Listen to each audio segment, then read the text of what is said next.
That night, I leaned in to embrace my wife. It was a small thing, an instinctive gesture, a quiet attempt to cross the widening space between us.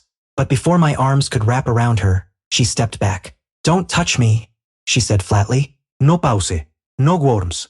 Just cold certainty. I stopped mid-movement, my hands hovering uselessly in the air. The silence that followed felt heavier than any argument we'd ever had. It hadn't always been like this. Claire used to melt into me the second I walked through the door. I'd pull her close, and she'd press her cheek against my chest. For a brief moment, everything felt right. Lately, though, everything felt off. She stopped cooking with me. She slept on the far edge of the bed. And whenever I asked if something was wrong, the answer never changed. "I'm just tired." That night, I didn't push. I nodded and walked away, pretending the rejection hadn't cut as deeply as it did. But inside, something cracked. You can't love someone who's already stopped feeling. The next morning, Claire stood in the kitchen sipping coffee like nothing had happened. "Can I use your card?" she asked casually, eyes glued to her phone. "My card?" "Yeah, I need to pick up a few things." It wasn't a request. It was an assumption. I looked at her, and in that brief pause, memories rushed in, me paying for dinners, covering bills, funding trips she planned. While she drifted further away emotionally, an unexpected calm settled over me. I gave a faint smile. "You told me not to touch you," I said. "So don't touch my money either." Her head snapped up. "What did you just say?" "You heard me," I replied, taking a slow sip of coffee. "If affection's off the table, so is convenience."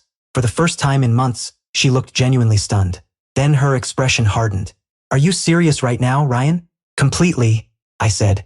She laughed sharply, shaking her head. "You're being ridiculous. I just wanted to buy groceries." "Then use your own card," I said calmly. "Oh, right. You don't have one." She slammed her mug onto the counter and stormed out. I stared at the ring of coffee she left behind. A perfect brown circle on white marble. A small, ugly symbol of everything that had gone sour between us. All day, her words echoed in my mind. "Don't touch me."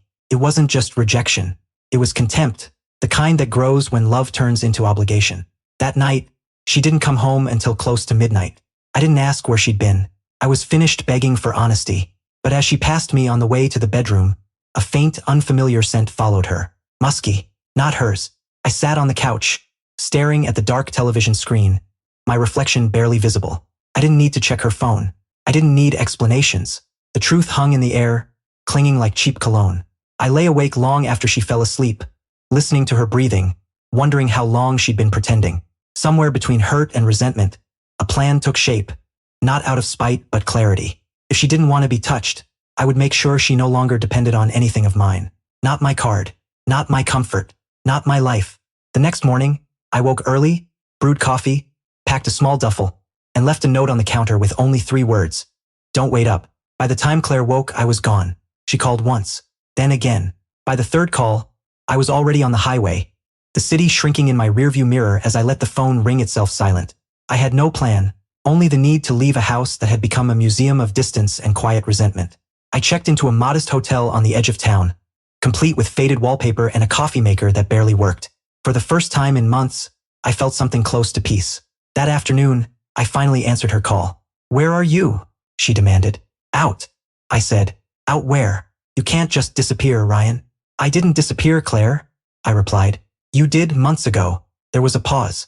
I could almost hear her heartbeat quicken. "What do you mean?" "I tried to hug you," I said quietly.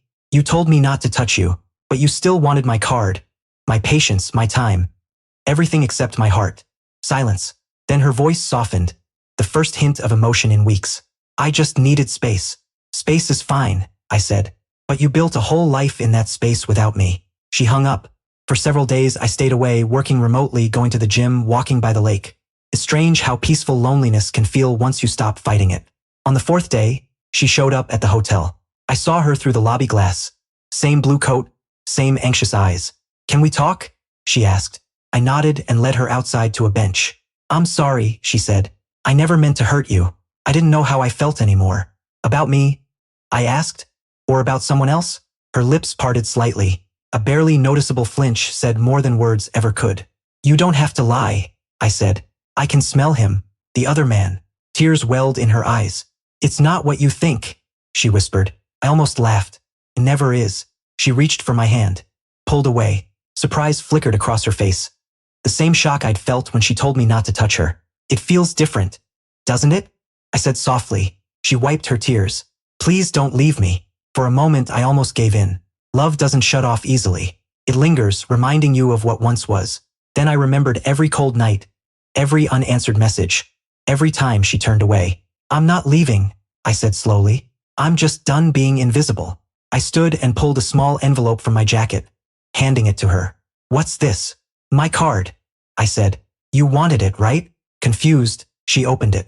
Inside was a replacement debit card cut cleanly in half. For me? She asked softly. Just me. I'm freeing myself, I said. She stared at the broken plastic, the final symbol of a marriage that had ended long before that morning. I walked away. This time she didn't call. The wind was cold but honest. That night I booked a small apartment. Quiet. Simple. Mine. No reminders. No lingering perfume. Just peace. A week later a message came through. I miss you. I didn't respond. Some messages don't need replies. They need endings. And this time I finally chose mine.